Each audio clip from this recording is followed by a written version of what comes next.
The rule that 99% of traders don't follow is the simplest of them all, and yet it's the hardest one to keep.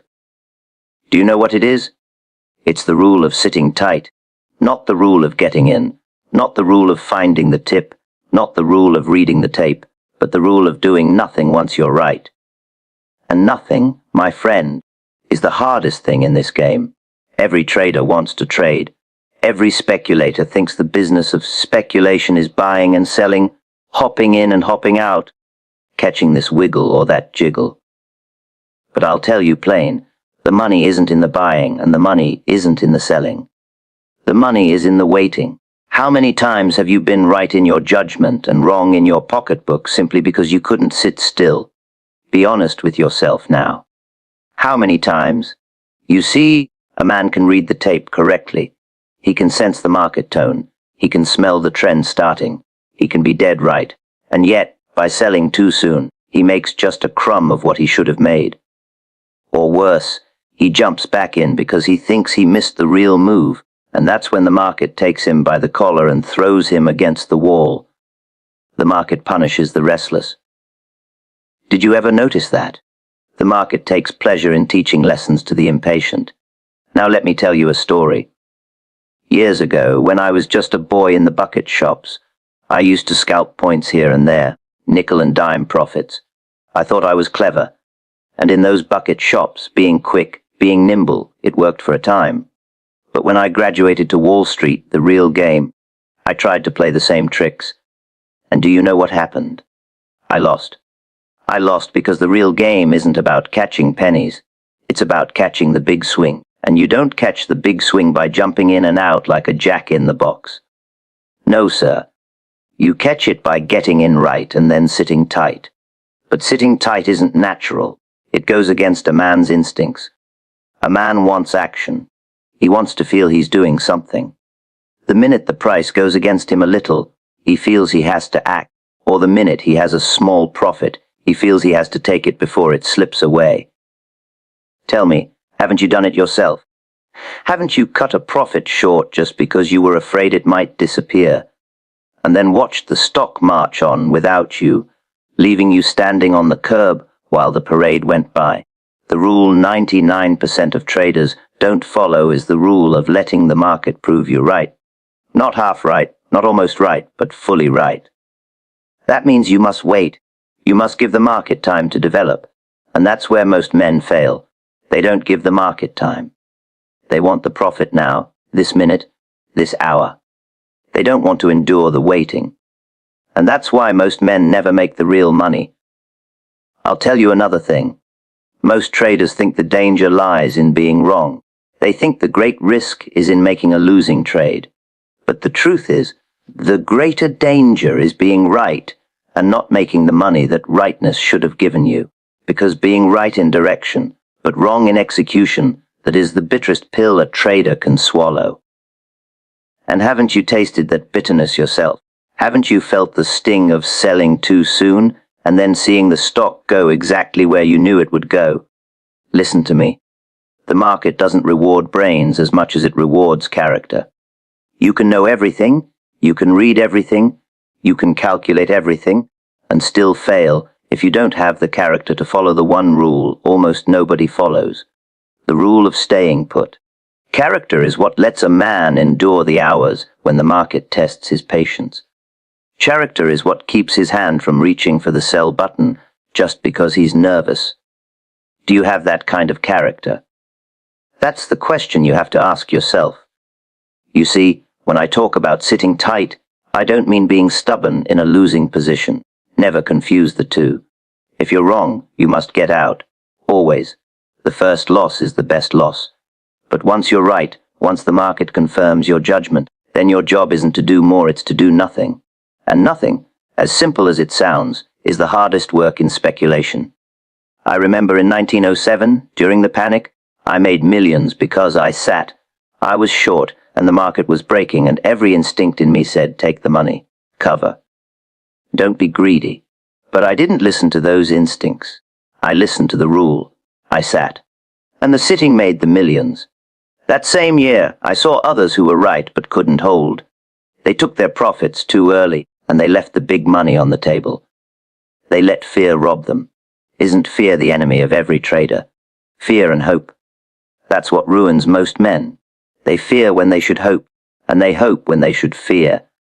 A man holds a losing stock because he hopes it'll come back, and he sells a winning stock because he fears it'll slip away. Do you see how upside down that is? Do you see how most traders live backwards in the market? Now think about your own trades. How many times have you sold too soon? How many times have you snatched a profit like a beggar snatching a crust of bread while leaving the banquet untouched? And how many times have you held onto a loser because you hoped it would turn around? If you're honest, you'll admit it happens more often than you'd like to count. And that, right there, is why 99% of traders never succeed. The rule is simple: cut your losses quickly and let your profits run. But tell me, how many really do it? How many really let their profits run? Almost none. They talk about it. They nod their heads when they hear it. But when it comes to living by it, when it comes to practicing it in the heat of the market, they fail. They fail because they lack patience, they lack discipline, they lack the steel nerves that speculation demands. Do you think you have those nerves? When I was younger, I used to think the market was about intelligence. I thought if I studied hard enough, if I observed carefully enough, if I kept my mind sharp enough, I could outsmart the market. But over the years I learned the market doesn't pay for cleverness. It pays for waiting. It pays for endurance. It pays for the man who can resist the urge to trade just for the sake of trading. Are you that man? Or are you like the 99%, forever restless, forever jumping in and out, forever grabbing at pennies while leaving dollars untouched? You have to remember, the market is like the ocean. You don't make your fortune by splashing at the waves. You make it by riding the tide. But to ride the tide, you must have the courage to wait. You must have the faith in your judgment, the faith in the trend, and the strength to hold fast while others are shaken out. And believe me, the market will try to shake you out. It will wiggle and wobble. It will tempt you to take small profits.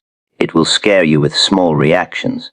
And if you let yourself be deceived by those minor moves, you'll miss the major move. Haven't you felt the temptation yourself, the temptation to grab at the little profit, the fear of seeing it slip away? The truth is, the market is designed to fool the majority. It's designed to test the patience of men. That's why 99% don't follow the rule. They can't. They don't have the patience. They don't have the discipline. They let their nerves get the best of them. And so they buy when they should sell. They sell when they should hold. They hope when they should fear. And they fear when they should hope. Isn't it strange how men repeat the same mistakes over and over again? The rule 99% of traders don't follow is so simple that it sounds almost foolish when you say it out loud. Sit tight. That's it. But think about it. How many men in your acquaintance actually do it? How many traders do you know who rode a stock from its birth to its boom without getting off too early? Almost none. They all get nervous. They all cut short. They all spoil their own game. And yet, if they'd only followed that one rule, they'd have fortunes instead of regrets. Now, don't misunderstand me. Sitting tight doesn't mean sitting forever. It means sitting until the market shows you that your judgment is no longer correct. It means holding until the trend changes, not until your nerves give out. And that difference is everything. Most men sit until their nerves break, not until the market breaks. And that's why they fail. So ask yourself this: when the next big move comes, when you're in right, will you have the nerve to sit? Will you have the patience to let your profit swell into the kind of profit that changes your life? Or will you, like the 99%, grab at crumbs and leave the feast untouched? The market pays for patience, not cleverness. That's a truth most men in this game never understand until it's too late. Everybody wants to be clever. Everybody wants to feel they're the smartest fellow on the floor, the one who saw something others missed, the one who caught the turn by a hair's breadth. But cleverness is overrated in speculation. You can be clever 10 times in a row, And yet if you lack patience on the 11th time, the market will take back everything you made and more. Patience, on the other hand, is dull, it isn't flashy, it doesn't win applause. But patience is what turns a correct judgment into real money. Tell me, haven't you seen traders who were right but couldn't wait, and so they spoiled their own profits?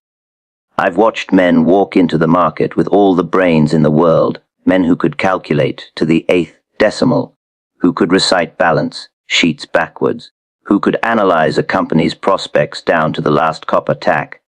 They were sharp, no doubt about it, and yet they never made the real money. Do you know why?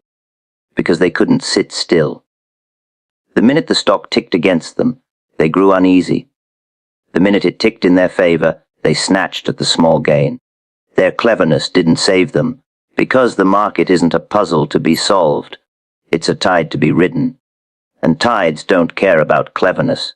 They reward the man who has the nerve to wait. Patience is what separates the professional operator from the gambler. The gambler wants action. He's restless. He's always looking for the next bet, the next thrill. He thinks activity equals profit.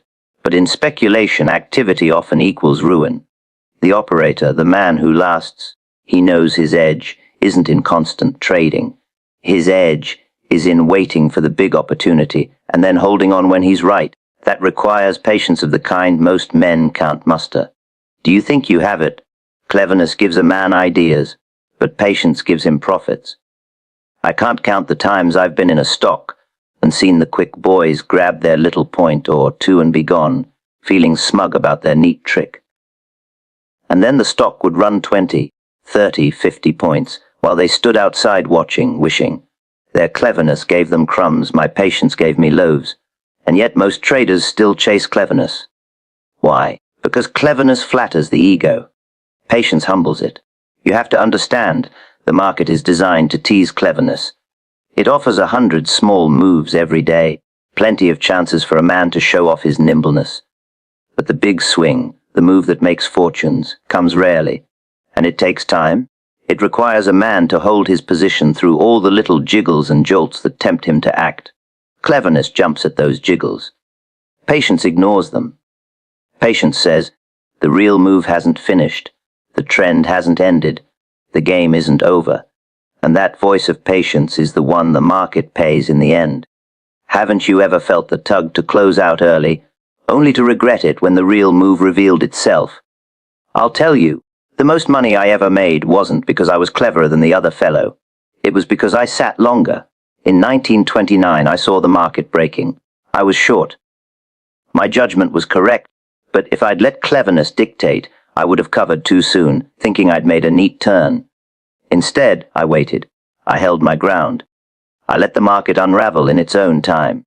And that patience gave me profits that cleverness alone could never have delivered. Cleverness makes a man feel he's doing something. Patience makes him feel he's doing nothing. And most men can't stand the feeling of doing nothing. They itch to act. They can't bear the silence, the waiting, the sitting.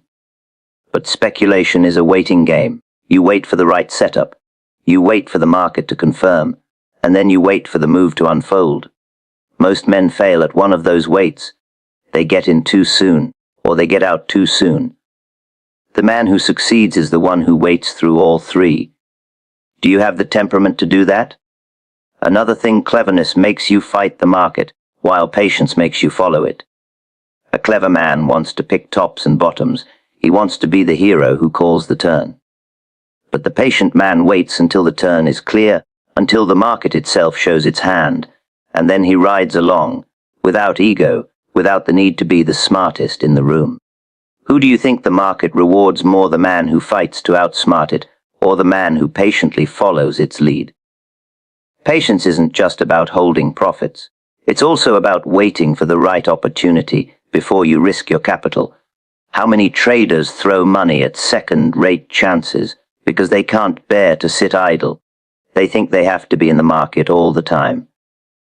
But the truth is, you don't make money by being in the market constantly. You make money by being in the market correctly, and that often means waiting on the sidelines in cash, doing nothing, while others are busy chasing shadows. Patience to stay out is just as valuable as patience to stay in. Have you ever thought about that? The problem is, men confuse patience with weakness. They think if they aren't acting, they're failing. They feel useless if they aren't pressing buttons, making trades, doing something. But patience is the strongest position a trader can have. It takes far more strength to wait than it does to act on impulse. It takes far more nerve to hold your ground than to snatch at a small gain. It takes far more confidence to sit tight than to keep fiddling with your position. That's why I say patience is strength and cleverness is often just vanity. And let's not forget, cleverness is finite, but patience is renewable. A man can exhaust his cleverness, he can run out of ideas, he can burn himself out with constant scheming. But patience, if cultivated, never runs dry. It's a well that keeps giving. You can always wait. You can always refrain from acting. And in that restraint lies your edge over the 99% who can't help themselves. Doesn't it strike you as ironic that doing less often earns more in this business? You must train yourself to prize patience above cleverness. When you feel the itch to trade, just because you think you've spotted some clever setup, stop and ask, is this really the big move? Is this the real tide? Or am I just being drawn into the daily noise? And when you're in a winning position, and cleverness whispers, take the profit before it slips, remember that patience says, the market hasn't finished yet. Let it pay you fully. Which voice will you listen to next time? The truth is, cleverness makes headlines, but patience builds fortunes. People love to tell stories of the clever trade, the smart call, the neat trick. They boast about catching a turn by a fraction of a point. But those same men are often broke a few years later, while the quiet, patient operator, who nobody notices, is the one who ends up wealthy. Which kind of trader do you want to be, the one with the stories, or the one with the fortune? Patience is the real intelligence in speculation. It doesn't look clever, but it outperforms cleverness every time. It requires humility, it requires discipline, it requires strength of character, and that's why so few practice it. But for the few who do, the market pays, and it pays handsomely. Fear and hope destroy discipline in opposite ways. That is the paradox of speculation, and it's one of the hardest truths for a trader to face. Fear and hope, the two strongest emotions in the market, work against a man at exactly the wrong times. They make him do the opposite of what he should. When he ought to cut loose a losing position, he hopes. When he ought to ride a winning position, he fears. And so he ruins himself, not because he lacked information, not because he lacked intelligence, but because he let fear and hope do his trading for him. Tell me honestly, hasn't that happened to you more times than you'd like to admit? I've seen it thousands of times. A man buys a stock, it drops a little. Instead of facing the loss, he says to himself, it will come back. It must come back. That's hope talking. He holds on, and the loss grows larger. His hope grows more desperate. At the end, he's ruined not because he was wrong at the start, but because he let hope chain him to a sinking ship, and the same man, in another trade, will be in profit, will have judged correctly, will be in the position to win big. And yet he sells out at the first sign of hesitation in the stock. That's fear talking. Fear of losing what little he's made. And once again, he cheats himself out of what should have been his real reward. Haven't you ever sold too soon out of fear, only to watch the stock climb higher without you? Fear and hope are enemies of discipline, and discipline is the backbone of speculation. Without discipline, a man cannot follow rules. Without discipline, he cannot act against his feelings. And in this game, acting against your feelings is half the battle. Your feelings will always push you the wrong way. They will tell you to hope when you should fear, and to fear when you should hope. Discipline is what lets you ignore those feelings and do what you know is right, not what you feel is right. Do you have the strength to do that? It's not easy. A man has to train himself to reverse his natural impulses. Think about it. When a stock is going down, every fiber of your being wants to believe it will turn around. You tell yourself stories, you justify, you cling to hope. And yet, the right move is to get out, to take the loss while it's small. That takes cold discipline. And when a stock is going up, and you're sitting on a profit, every nerve in your body screams, take it. Don't let it slip! That's fear at work. But the right move is to sit tight, to let the profit grow, to wait for the real move. Again, that takes discipline. You have to do the opposite of what your feelings command. Can you? The market is the greatest psychologist there is. It knows your weaknesses better than you do. It plays on your fear when you're winning and on your hope when you're losing. It dangles little profits to tempt you into selling, and it whispers promises to keep you in losers. That's why 99% of traders fail. They don't master their emotions. They think speculation is about tips or charts or systems. But it's about mastering fear and hope. Do you think you can master them, or will they master you? I remember one operator, smart as they come, but he never made it because he couldn't handle fear and hope. I watched him hold onto a sugar stock that dropped day after day. He kept saying, it'll rebound, it can't go any lower. That was hope deceiving him. He lost heavily. The same man, a year later, bought steel on my advice. It climbed steadily. He had a real winner. But at the first setback, a mere dip in the uptrend, he panicked and sold out. That was fear tricking him. He missed the real profit. In both cases, it wasn't the market that beat him, it was his own emotions. Haven't you seen yourself fall into that same trap?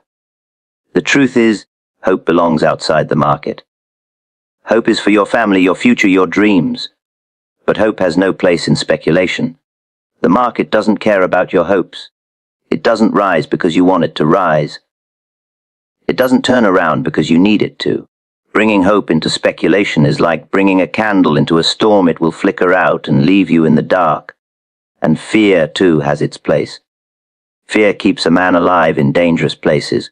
But in the market, fear of losing profits makes him sell too soon. Fear of being wrong makes him hold too long. Fear of missing out makes him jump into bad trades. Fear in the market is always misplaced. Do you see how both emotions lead you astray? Discipline is the cure, but discipline is the hardest thing to build. You can't buy it. You can't borrow it. You have to forge it by losing, by learning, by enduring the sting of your own mistakes until you finally see the pattern. The pattern is always the same. Fear cuts your profits short. Hope makes your losses long. Once you see that, you begin to fight back. You begin to make rules for yourself.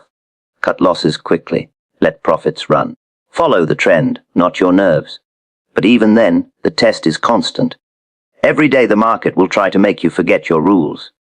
Every day fear and hope will whisper in your ear. Will you listen to them, or will you listen to your discipline? I've said it before, and I'll say it again, the average trader lives backward. He fears when he should hope, and he hopes when he should fear.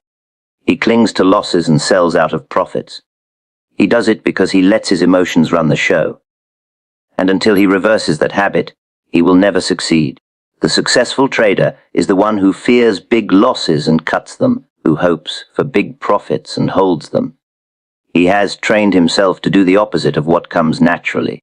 That's what discipline is, unnatural action repeated until it becomes second nature. Are you willing to put yourself through that kind of training? The market punishes hope in losers and punishes fear in winners. That's the law of speculation. And until you accept it, until you see how those emotions sabotage you, you'll remain part of the 99% who never learn. The men who master themselves are the men who master the market.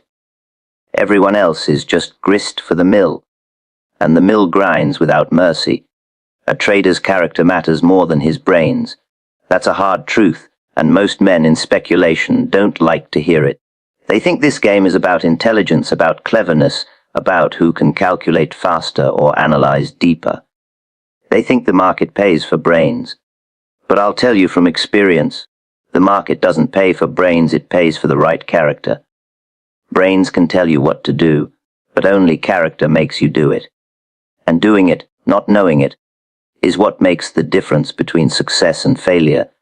Haven't you ever known exactly what you should do in a trade, but lacked the will to follow through? Brains will tell you a stock is weak, that it's time to cut your loss, but character is what makes you pull the trigger. Without character, you'll hold and hope, even while your brain screams the truth. Brains will tell you the market is trending, that your judgment is correct, that the profit is in your hands if you just sit tight. But character is what makes you sit. Without character, you'll snatch at the small gain, betraying your own intelligence. Do you see what I mean? In speculation, brains without character are useless. I've seen it play out 1,000 times. Men with more knowledge than I ever had, men with university degrees, men who could explain every theory under the sun, and yet they couldn't make a dime in the market. Do you know why? Because their character was weak. They had no patience, no discipline, no control over fear and hope. They knew, but they couldn't act, and the market doesn't reward knowing, it rewards acting. How many clever men do you know who are broke, while duller fellows who had stronger character ended up rich? Character is what gives a man patience. It's what keeps him steady while others are restless. The impatient man, no matter how clever, will jump in and out, grab crumbs and miss the real move.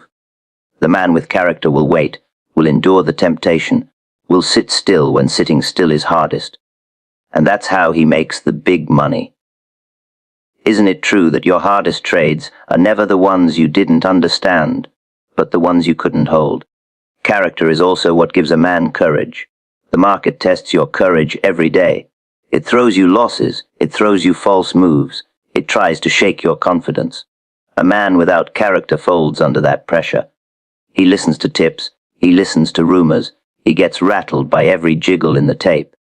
But a man of character trusts his own judgment and has the courage to stand by it. That doesn't mean stubbornness, it means strength. Stubbornness is holding on when you're wrong.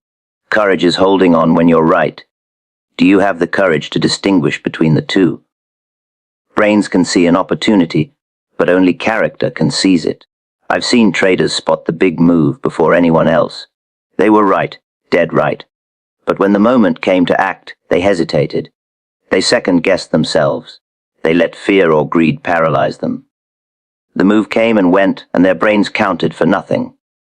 Another man, perhaps not as sharp, but with the character to act boldly and decisively, took the trade and reaped the reward. Haven't you ever watched an opportunity pass you by because you lacked the nerve to act? Character shows itself in how a man handles losses. Everyone takes losses. Even the best operators are wrong. But what does the average man do? He denies it, he hides from it, he lets hope blind him. That's weak character. The strong man takes the loss at once, without hesitation. He admits he was wrong, he pays for his mistake, and he clears the slate. That kind of character keeps him alive in the market long enough to catch the next big opportunity. The weak man clings to his losses until they sink him. Which kind of man are you when your trade goes against you? Brains can design systems, draw charts, study fundamentals, read the tape. But character is what keeps you from breaking your own rules. The market is full of traders who have good methods but can't stick to them. They know the right principles: cut losses, let profits run, don't overtrade, but they violate them again and again because their character isn't strong enough to resist temptation. It's like a man who knows gambling odds but can't stop playing. Do you see how little brains matter without character to back them up? A trader's character also shows in how he handles success. Oddly enough, making money can ruin a man faster than losing it. The weak character grows overconfident after a few wins. He thinks he's invincible. He increases his risks, he ignores his rules, he feels smarter than the market, and then the market humbles him, and he loses it all. The strong character, on the other hand, stays humble. He doesn't let success cloud his judgment. He knows the market is bigger than him, and he respects it. Haven't you seen traders who soared quickly, only to crash because their success went to their heads? Brains are common in speculation. Plenty of men are clever. Plenty of men can analyze. But strong character is rare. That's why most traders fail. They think brains will save them, but when the market tests them, they discover that knowledge without discipline is worthless. The market doesn't care how smart you are, it only cares whether you can act correctly under pressure. And pressure is where character, not brains, decides your fate. Think about the rules of speculation. They're simple, aren't they? Cut your losses quickly. Let your profits run. Never average down. Don't overtrade. Follow the trend. Any man with an ounce of brains can understand them. But how many actually follow them? Almost none. Why? Because following them requires character. It requires patience to wait, courage to cut losses, humility to admit mistakes, strength to hold winners. Those are qualities of character, not intellect. The rules are easy to learn, hard to live by, and that gap between knowing and doing is where 99% of traders lose. Haven't you ever broken your own rules, knowing full well what the cost would be? When I look back at my own career, I don't remember the clever insights as much as I remember the tests of character. The times I had to sit tight while the market tried to shake me out. The times I had to take a painful loss instead of clinging to hope. The times I had to trust my judgment when everyone else doubted. Those were battles of character, and winning those battles was what made the difference. Without character, I'd have been just another clever man who went broke. Brains might get you into the game, but character keeps you in it. The market will test you over and over, not on what you know, but on what you can endure. It will tempt you to abandon your rules. It will test your patience. It will prey on your fear and your hope. And the only shield you have is your character.